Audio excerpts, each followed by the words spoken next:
Assalamualaikum warahmatullahi wabarakatuh. Perkenalkan, nama saya Muhammad Rizky Hamzah. Saya dari kelas 10 HPL 2, nomor absen saya 23. Assalamualaikum warahmatullahi wabarakatuh. Perkenalkan, nama saya Muhammad Fahrian Maula Yuda, kelas 10 RPL 2, nomor absen 22. Assalamualaikum warahmatullahi wabarakatuh. Perkenalkan, nama saya Wahyu Prasetyo Wibowo, kelas 10 RPL 2, nomor absen 36. Assalamualaikum warahmatullahi wabarakatuh. Nama saya Delia Eva Prabowo dari RPL 2A, nomor absen 12. Assalamualaikum warahmatullahi wabarakatuh. Saya Pramudia Rizky Wahyudi, nomor absen 29 dari 10 RPL 2. Assalamualaikum warahmatullahi wabarakatuh. Perkenalkan, nama saya Rajendra Rafa Samudra, kelas 10 RPL 2, nomor absen 30.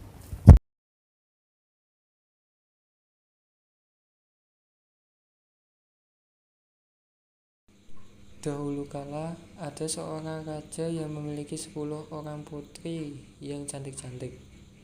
Sang raja dikenal sebagai raja yang bijaksana, tetapi ia terlalu sibuk dengan kepemimpinannya. Karena itu, ia tidak mampu untuk mendidik anak-anaknya. Istri sang raja sudah meninggal ketika melahirkan anaknya yang bungsu, sehingga anak sang raja diasuh oleh inang pengasuh. Putri-putri raja menjadi manja dan nakal. Mereka hanya suka bermain di danau. Mereka tak mau belajar dan juga tak mau membantu ayah mereka. Pertengkaran sering terjadi di antara mereka. Ke-10 putri itu dinamai dengan nama-nama warna. Putri sulung bernama Putri Jambon. Adik-adiknya dinamai Putri Jingga, Putri Nila, Putri Hijau, Putri Kelabu, Putri Oranye, Putri Merah Merona, dan Putri Kuning. Baju yang mereka pakai pun berwarna sama dengan nama mereka. Dengan begitu, sang raja yang sudah tua dapat mengenali mereka dari jauh. Meskipun kecantikan mereka hampir sama, si putri bungsu kuning sedikit berbeda. Ia tak terlihat manja dan nakal. Sebaliknya, ia selalu riang dan tersenyum ramah kepada siapapun. Ia lebih suka berpergian dengan inang pengasuh daripada dengan kakak-kakaknya. Pada suatu hari, raja hendak pergi jauh. Ia mengumpulkan semua putri-putrinya. Aku hendak pergi jauh dan lama. Olah-olah apakah yang kalian inginkan? Tanya raja. Aku ingin perhiasan yang mahal, kata Putri Jambon. Aku mau kain sutra yang berkilau-kilau, kata Putri Jingga. Sekian anak raja meminta hadiah yang mahal-mahal pada ayah anda mereka. Lain halnya dengan Putri Kuning, ia berpikir sejenak, lalu memegang tangan ayahnya. Ayah, aku hanya ingin ayah kembali dengan selamat, katanya. Kakak-kakaknya tertawa dan mencemoohnya. Anakku, sungguh baik perkataanmu. Tentu saja aku akan kembali dengan selamat dan kubawakan hadiah indah buatmu, kata sang ayah. Tak lama kemudian, raja pun pergi. Selama sang raja pergi, para putri semakin nakal dan malas. Mereka sering membentak inang pengasuh dan menyuruh pelayan agar menuruti mereka. Karena sibuk menuruti permintaan para putri yang rewel itu, pelayan tak sempat membersihkan taman istana.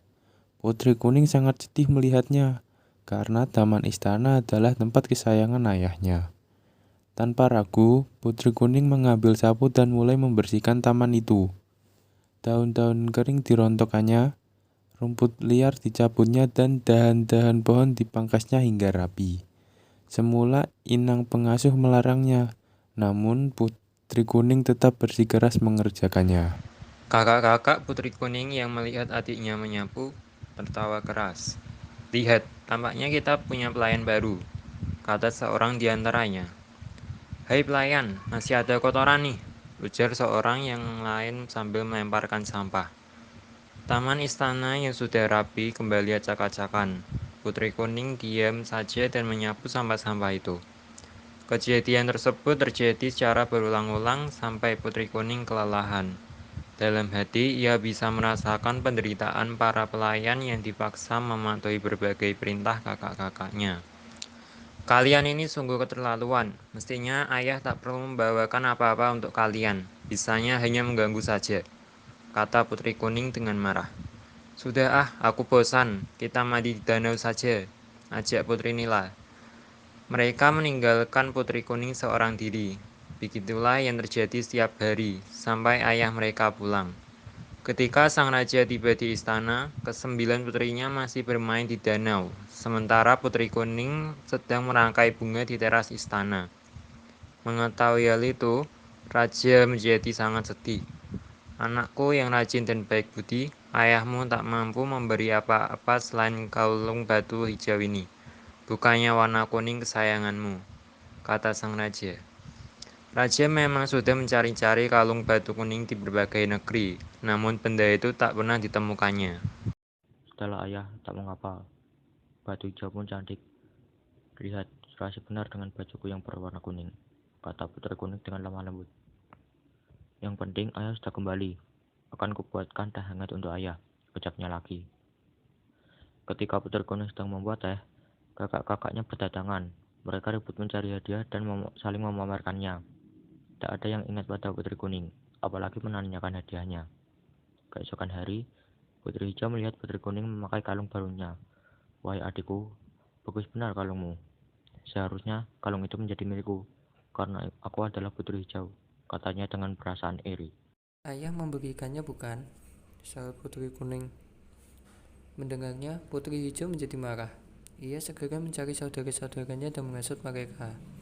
Kalung itu milikku, namun ia mengambilnya dari saku ayah.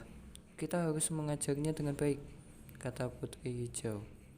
Mereka lalu tertarik untuk merampas kalung itu. Tak lama kemudian, Putri Kuning muncul. Kakak-kakaknya menangkapnya dan memukul kepalanya. Tak disangka, pukulan tersebut menyebabkan Putri Kuning meninggal. Astaga, kita harus menguburnya, seru Putri Jingga. Mereka beramai-ramai mengusung Putri Kuning, lalu menguburnya di taman istana. Putri Hijau ikut mengubur kalung batu hijau karena tak menginginkannya lagi. Kapan raja mencari Putri Kuning, tak ada yang tahu kemana putri itu pergi. Kakak-kakaknya pun diam seribu bahasa. Raja sangat marah. Hai para pengawal, cari dan temukanlah Putri Kuning, teriaknya. Tentu saja tak ada yang bisa menemukan. Berhari-hari, berminggu-minggu, berbulan-bulan, tak ada yang berhasil mencarinya. Raja sangat sedih. Aku ini ayah yang buruk, katanya. Biarlah anak-anakku kukirim ke tempat jauh untuk belajar dan mengasah budi pekerti. Maka ia pun mengirimkan putri-putrinya untuk di negeri yang jauh. Raja sendiri sering termenung-menung di taman istana, sedih melihat Putri Kuning yang hilang tak berbekas. Suatu hari, tumbuhlah sebuah tanaman di atas kubur Putri Kuning. Sang raja heran melihatnya. Taman apakah ini? Batangnya bagaikan jubah putri. Daunnya bulat berkilauan bagaikan kalung batu hijau. Bunganya putih merayakan dan sangat wangi. Tanaman ini mengingatkanku pada Putri Kuning. Baiklah, kuberi nama ia Kemuning, kata raja dengan senang hati. Sejak itulah bunga kemuning mendapatkan namanya. Bahkan, bunga-bunga kemuning bisa digunakan untuk mengharumkan rambut. Batangnya dipakai untuk membuat kotak-kotak yang indah. Sedangkan kulit kayunya dibuat untuk menjadi bedak. Setelah mati pun, Putri Kuning memberikan kebaikannya. Moral. Kebaikan akan membuatkan hal-hal yang baik, walaupun kejahatan seringkali menghalanginya. Nilai-nilai yang terkandung dalam hikayat Bunga Kemuning. 1. Nilai budaya. Konsep nilai. Di kerajaan, anak raja diasuh oleh 6 pengasuh. Kutipan. Tetapi ia terlalu sibuk dengan kepemimpinannya. Karena itu, ia tidak mampu untuk mendidik anak-anaknya. Istri sang raja sudah meninggal ketika melahirkan anaknya yang bungsu. Sehingga, anak sang raja diasuh oleh 6 pengasuh. 2. Nilai moral. Konsep nilai. Anak-anak seharusnya diasuh dan diawasi oleh orang tuanya. Kutipan. Putri-putri raja menjadi manja dan nakal. Mereka hanya suka bermain di danau. Mereka tak mau belajar dan juga tak mau membantu ayah mereka. Pertengkaran sering terjadi di antara mereka. 3. Nilai sosial. Konsep sosial. Tidak melihat perbedaan status sosial. Kutipan. Sebaliknya, ia selalu riang dan tersenyum ramah kepada siapapun. Ia lebih suka berpergian dengan inang pengasuh daripada dengan kakak-kakaknya. Konsep nilai, suka membantu orang lain. Kutipan. Tanpa ragu, Putri Kuning mau ngambil sapu dan mulai membersihkan taman itu. Daun-daun kering dirontokkannya, rumput liar dicabutnya, dan dahan-dahan pohon dipangkasnya hingga rapi. Konsep nilai, memiliki jiwa sosial yang tinggi. Kutipan. Dalam hati, ia bisa merasakan penderitaan para pelayan yang dipaksa mematuhi berbagai perintah kakak-kakaknya.